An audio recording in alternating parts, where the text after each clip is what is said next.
Hello friends, welcome back to our channel. ఇంకేంటి మరి సంగతులు. నేను ఈరోజు మీకు ఈ వీడియోలో నాటుకోడి కర్రీ అండ్ గారెలు చూపిపోతున్నానండి. ఇక్కడ నాటుకోడిని తను కట్ చేస్తున్నారు.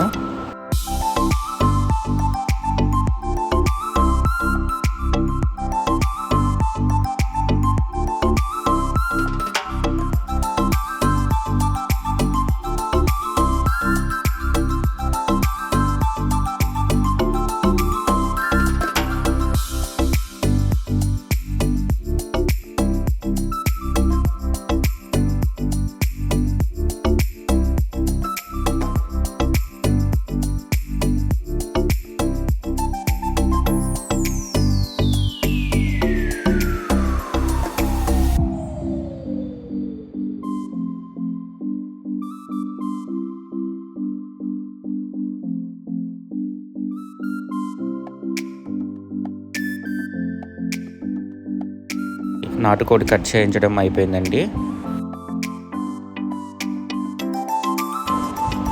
నెక్స్ట్ ఇప్పుడు దీనిని వేస్ట్ ఏమైనా ఉంటే తీసేసుకొని ఇట్లా చిన్న చిన్న ముక్కలుగా మనం నచ్చిన విధంగా కట్ చేసుకోవాలండి. నాటుకోడి కదా, కొంచెం వేస్ట్ అనేది ఉంటుంది. అది మనం క్లీన్ చేసుకోవాలి. First of all waste clean చేయడం అయిపోయిందండి. క్లీన్ చేశాక ఫైనల్గా అయితే ఇలా వచ్చింది.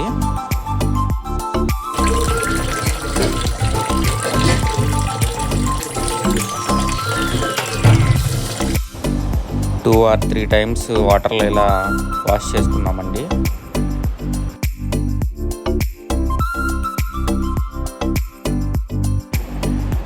క్లీన్ చేశాక ఇప్పుడు దాంట్లోనే ఉప్పు, పసుపు వేసి ఉడికించుకోవడానికి ప్రిపేర్ చేస్తున్నామండి. మసాలా కోసం అని చెప్పేసి వీటిని తీసుకోవడం జరుగుతుంది.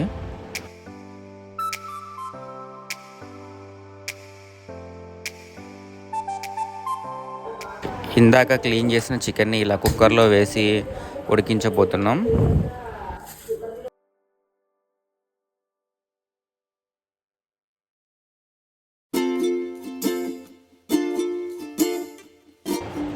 గారెల కోసం అని చెప్పేసి ముందుగానే పిండి ప్రిపేర్ చేసి పెట్టామండి. ఇప్పుడు నాటుకోడి కర్రీ ప్రాసెస్ స్టార్ట్ చేసాం. నేను ఇంకా చెప్పడానికి ఏముందిలేండి, మీ అందరికీ ఆల్రెడీ తెలిసే ఉంటుంది. చూస్తున్నారు కాబట్టి వాయిస్ ఓవర్ ఏం అవసరం లేదు మ్యాక్సిమం.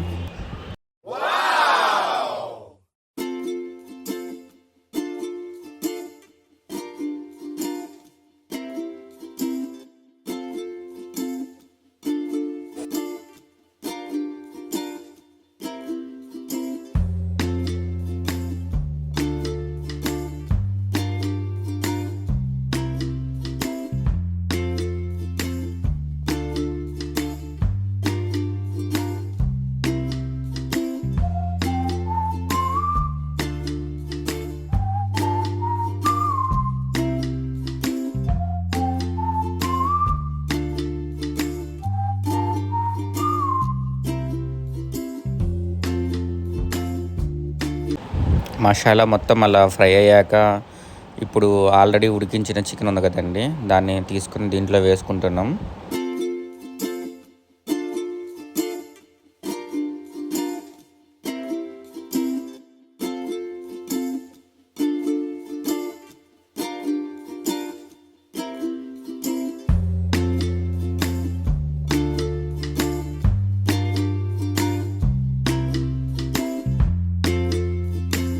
ఇప్పుడు ఇందాక ఆల్రెడీ పిండి ఉంది కదండి, ఇప్పుడు గారెల కోసం అని చెప్పేసి ఆయిల్ వెయిట్ చేసి దాంట్లో గారెలు వేయబోతున్నాం.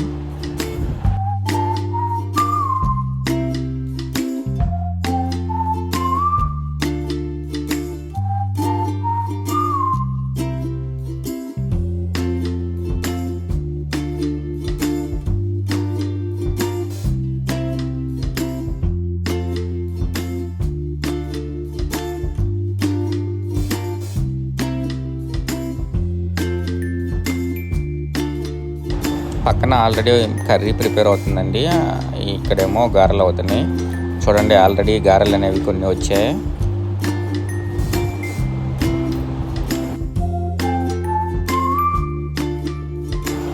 కర్రీలో కోసమని ఇక్కడ పుదీనా తీసుకుంటున్నానండి.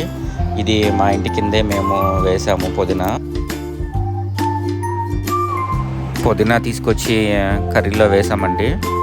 ఆల్రెడీ ఓ సైడ్ గారెలు అవుతున్నాయి. కర్రీ కూడా 75% అయిపోవచ్చింది.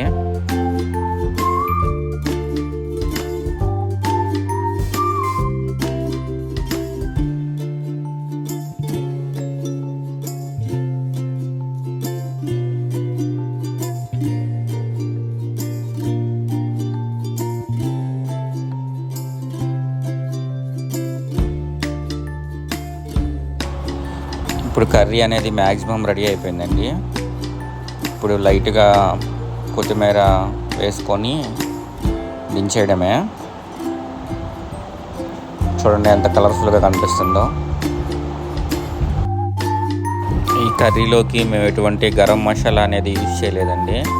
ఓన్లీ న్యాచురల్గా మసాలానే వాడాము అంతే. ఫైనల్గా అయితే ఇలా రెడీ అయిందండి. తిన్నాక టేస్ట్ అనేది బాగుంటుందిలే చెప్తాం. Thanks for watching.